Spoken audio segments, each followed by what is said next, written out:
ಕರ್ವೆ ಸಂಘಟನೆ ಬರೋಡಾ ಬ್ಯಾಂಕ್ಗೆ ಮುತ್ತಿಗೆ ಹಾಕಿದೆ. ಕನ್ನಡವನ್ನ ಮರೆತಂತಹ ಬ್ಯಾಂಕ್ ಸಿಬ್ಬಂದಿಗೆ ಕರ್ವೆ ಕ್ಲಾಸ್ ತಗೊಳ್ಳುವ ಪ್ರಯತ್ನವನ್ನ ಕೂಡ ಮಾಡಿದೆ. ದಾವಣಗೆರೆ ನಗರದ ಪಿಬಿ ರಸ್ತೆಯಲ್ಲಿರೋ ಬ್ಯಾಂಕ್ ಕಚೇರಿಯ ವ್ಯವಸ್ಥಾಪಕರಿಗೆ ಕ್ಲಾಸ್ ತಗೊಂಡಿದ್ದಾರೆ. ಕನ್ನಡವನ್ನ ಮರ್ತಿದ್ದಾರೆ ಅಂತ.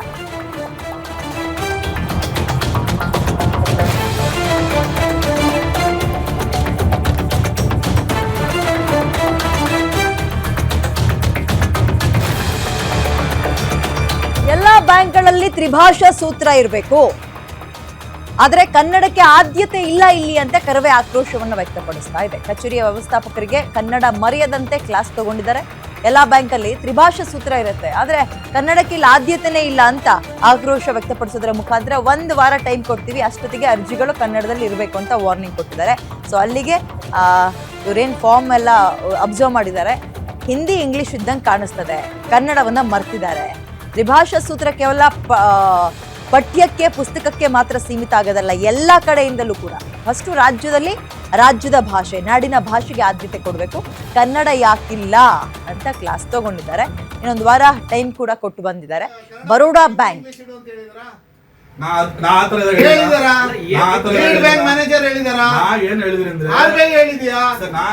ನರೇಂದ್ರ ಮೋದಿ ಹೇಳಿದಾರ, ಏನ್ ಸಿದ್ದರಾಮಯ್ಯ ಹೇಳಿದಾರ, ಕನ್ನಡ ಇಡಬೇಡ ಹಿಂದಿ ಇಂಗ್ಲಿಷ್ ಇಡು ಅಂತ ಏನಾರ ಹೇಳಿದಾರ? ಸುಮ್ಮನೆ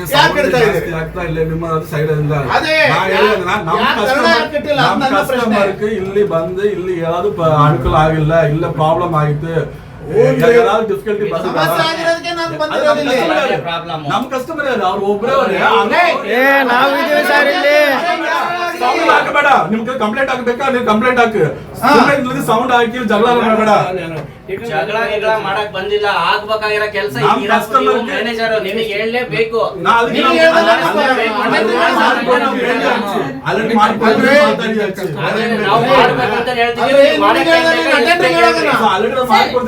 ಯಾವಾಗ ಮಾಡ್ಕೊಡ್ತೀರಿ?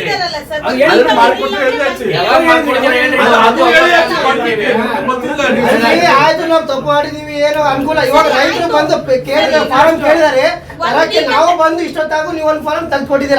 ಆಯ್ತು, ನಾವು ಇಷ್ಟ ಆಗತ್ತಿ ಏನೋ ಆಗಿದೆ ಮಾಡ್ಕೊಡ್ತೀವಿ. ಅದು ಜಗಳ ಮಾಡ ಏನ್ ಮಾತಾಡೋದು? ನಮಗೂ ಬರ್ತದೆ.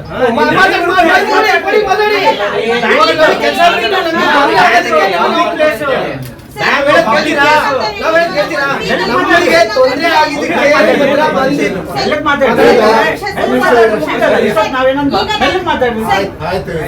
ಒಂದು ವೀಕ್ ಅಂತ ಸರ್ ಹೇಳಿದಾರೆ. ಒಂದು ವೀಕಲ್ಲಿ ನೀವೇನಾದ್ರು ಫಾರ್ಮ್ಸ್ ಇಲ್ಲ ಅಂದ್ರೆ ಕೇಳಿ, ನಾವು ಒಂದು ವೀಕಲ್ಲಿ ಫಾರ್ಮ್ 1 ವಾರ ಬಿಟ್ಟು ಇವತ್ತು ಎಷ್ಟನೇ ತಾರೀಕು? ಎಷ್ಟನೇ ತಾರೀಕು ನೀವೇ ಹೇಳಿ ಸರ್. 8ನೇ ತಾರೀಕು. 8 ಅಲ್ಲಿದೆ 15 ಮುಂದಿನ ಸೋಮವಾರ.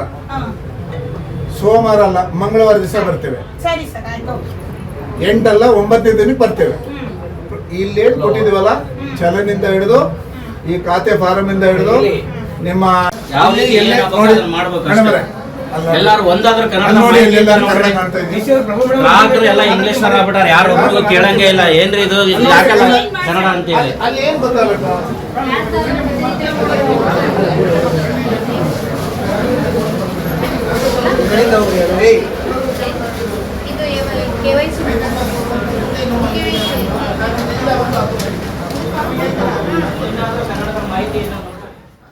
ಹೆಚ್ಚಿನ ಮಾಹಿತಿ ನನ್ನ ಕಲೀಗ ಮಲ್ಲಿಕಾರ್ಜುನ್ ನೀಡ್ತಾರೆ. ಮಲ್ಲಿಕಾರ್ಜುನ್, ಏನಿದು ಹೈ ಡ್ರಾಮಾ? ಅಲ್ಟಿಮೇಟ್ ಆಗಿ ಏನ್ ನಿರ್ಧಾರಕ್ಕೆ ಬಂದ್ರು? ಟೈಮ್ ಪೀರಿಯಡ್ ಏನು ಇವ್ರಿಗೆ ಬದಲಾಗಕ್ಕೆ ಕೊಟ್ಟಿರೋದು? ಅಂಡ್ ಯಾಕೆ ಈ ಬದಲಾವಣೆ? ಯಾರನ್ನ ಕೇಳಿ ಬದಲಾವಣೆ?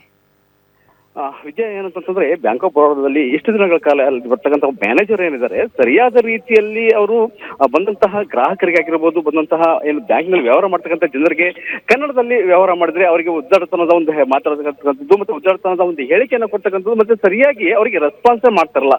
ಸೊ ಈ ಒಂದು ಹಿನ್ನೆಲೆಯಲ್ಲಿ ಕರ್ನಾಟಕ ರಕ್ಷಣಾ ವೇದಿಕೆಯ ರಾಮೇಗೌಡರು ಅಂತ ಏನಿದ್ರೆ ಜಿಲ್ಲಾಧ್ಯಕ್ಷರು, ಅವರು ಮತ್ತೆ ಅವರ ಒಂದು ತಂಡ ಏನಿದೆ ಬ್ಯಾಂಕ್ ಆಫ್ ಬರೋಡಾಕ್ಕೆ ಹೋಗ್ಬಿಟ್ಟು ಕನ್ನಡದಲ್ಲಿ ಮಾತಾಡಿ ಅನ್ನುವಂತ ಒಂದು ಮಾತನ್ನ ಹೇಳ್ತಾರೆ. ಆದ್ರೆ ಈ ಸಂದರ್ಭದಲ್ಲಿ ಅಲ್ಲಿರ್ತಕ್ಕಂಥ ಬ್ಯಾಂಕ್ ಮ್ಯಾನೇಜರ್ ಸರಿಯಾಗಿ ರೆಸ್ಪಾನ್ಸ್ ಮಾಡಲ್ಲ, ಮತ್ತೆ ನೀವು ಹೊರಗೆ ಹೋಗಿ ಅನ್ನುವಂಥದ್ದನ್ನ ಹಿಂದಿ ಭಾಷೆಯಲ್ಲಿ ಹೇಳ್ತಕ್ಕಂಥದ್ದು. ಅಂದ್ರೆ ಇಲ್ಲಿ ಕನ್ನಡಿಗರಿಗೆ ಕನ್ನಡ ನಾಡಿನಲ್ಲೇ ಸರಿಯಾದ ರೀತಿಯ ಅಂತ ಒಂದು ರೆಸ್ಪಾನ್ಸ್ ಸಿಕ್ಕಿಲ್ಲ, ಮತ್ತೆ ಬ್ಯಾಂಕ್ ವ್ಯವಹಾರ ಕೂಡ ಒಂದು ಕನ್ನಡದಲ್ಲೇ ನಡಿಬೇಕಾಗತ್ತೆ. ಆದ್ರೆ ಈ ತರದ ಒಂದು ವ್ಯವಹಾರ ನಡೆದನೆ ಕೇವಲ ಹಿಂದಿ ಮುಖಾಂತರವಾಗಿ ಜನರಿಗೆ ಒಂದು ಕಮ್ಯುನಿಕೇಟ್ ಮಾಡ್ತಕ್ಕಂಥ ಒಂದು ಕೆಲಸವನ್ನ ಅಲ್ಲಿ ಮ್ಯಾನೇಜರ್ ಮಾಡ್ತಾ ಇದ್ರು. ಸೊ ಇದರಿಂದ ಏನು ಅಲ್ಲಿರ್ತಕ್ಕಂತಹ ಕನ್ನಡ ರಕ್ಷಣಾ ವೇದಿಕೆ ರಾಮೇಗೌಡರವರು ನೀವು ಕೂಡಲೇ ಒಂದು ಕನ್ನಡವನ್ನ ಕಲಿಬೇಕು, ಮತ್ತೆ ಕನ್ನಡದಲ್ಲಿ ವ್ಯವಹರಿಸಬೇಕು. ಅದ್ರ ಜೊತೆಗೆ ಅಲ್ಲಿರ್ತಕ್ಕಂಥ ಚಲನ್ಗಳಂತ ಏನಿದಾವೆ ಅವು ಕೂಡ ತ್ರಿಭಾಷಾ ನೀತಿ ಏನಿದೆ ಸೊ ಅದನ್ನ ಪಾಲಿಸಬೇಕಾಗತ್ತೆ. ಅಲ್ಲಿರ್ತಕ್ಕಂಥ ಕೇವಲ ಇಂಗ್ಲಿಷ್ ಮತ್ತು ಹಿಂದಿ ಭಾಷೆಯಲ್ಲಿ ಇರ್ತಕ್ಕಂಥ ಒಂದು ಚಲನ್ ಇರ್ತಾ ಇದ್ವು.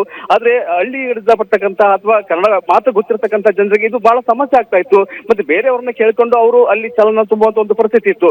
ಸೊ ಆ ಒಂದು ಹಿನ್ನೆಲೆಯಲ್ಲಿ ಕರ್ನಾಟಕದಲ್ಲಿ ಇರ್ತಕ್ಕಂಥದ್ದು ಮತ್ತೆ ಇಲ್ಲಿ ಕನ್ನಡದವನ್ನೇ ವ್ಯವಹಾರ ಮಾಡಬೇಕಾಗಿತ್ತು ಅಂತ ಇಲ್ಲ, ಜನರು ಏನು ಕನ್ನಡದಲ್ಲಿ ಇರ್ತಕ್ಕಂಥ ಒಂದು ಚಲನ ಸಿಗದೇ ಇರೋ ಒಂದು ಹಿನ್ನೆಲೆಯಲ್ಲಿ ಮತ್ತೆ ಕನ್ನಡ ಭಾಷೆಯನ್ನು ಮಾತಾಡದೇ ಇರ್ತಕ್ಕಂಥ ಒಂದು ಹಿನ್ನೆಲೆಯಲ್ಲಿ ಕನ್ನಡ ರಕ್ಷಣಾ ವೇದಿಕೆಯ ರಾಮೇಗೌಡರು ಏನಿದ್ರೆ ಅವ್ರಿಗೊಂದು ಎಚ್ಚರಿಕೆಯನ್ನು ಕೊಟ್ಟಿರ್ತಕ್ಕಂಥದ್ದು. ಇನ್ನು 8 ದಿವಸಗಳ ಅವಧಿಯಲ್ಲಿ ಇಲ್ಲಿ ಚಲನ ಏನಿದೆ ಏನು ಕನ್ನಡ ಭಾಷೆಯಲ್ಲಿ ಇರಬೇಕು, ಮತ್ತೆ ಕನ್ನಡದಲ್ಲಿ ಕೂಡ ವ್ಯವಹರಿಸಬೇಕು, ಮತ್ತೆ ಕನ್ನಡಿಗರಿಗೆ ಬಂದಂತವರಿಗೆ ಸರಿಯಾದ ರೀತಿಯಲ್ಲಿ ಅವರನ್ನ ಕಾಣಬೇಕು ಅನ್ನುವಂಥ ಒಂದು ವಿಚಾರವನ್ನು ಪ್ರಸ್ತಾಪ ಮಾಡಿದ್ರೆ ಅದೇ ರೀತಿಯಾಗಿ ಮತ್ತೆ ಮುಂದುವರಿಸಿಕೊಂಡು ಹೋಗ್ತೀನಿ ಅನ್ನುವಂಥ ಒಂದು ವಿಚಾರವನ್ನ, ಅಂದ್ರೆ ಕನ್ನಡದಲ್ಲಿ ಕೂಡ ಮುಂದೆ ವ್ಯವಹಾರ ಮಾಡ್ತೀವಿ ಅನ್ನುವಂಥ ಒಂದು ವಿಚಾರವನ್ನ ಈಗ ಅವರು ಇಲ್ಲಿರ್ತಕ್ಕಂಥ ಮ್ಯಾನೇಜರ್ ತಿಳಿಸಿರ್ತಕ್ಕಂಥದ್ದು. ವಿದ್ಯಾ, ಓಕೆ, ಧನ್ಯವಾದ ಡೀಟೇಲ್ಸ್ಗೆ. ಆಗಿಲ್ಲ ಅಂದ್ರೆ ನೀವು ಕಂಪ್ಲೇಂಟ್ ಮಾಡಿದ್ರೆ ಸಾಕು. ನೀವು ಒಂದು ಕೆಲಸ ಸುಮ್ಮನೆ ಬಂದ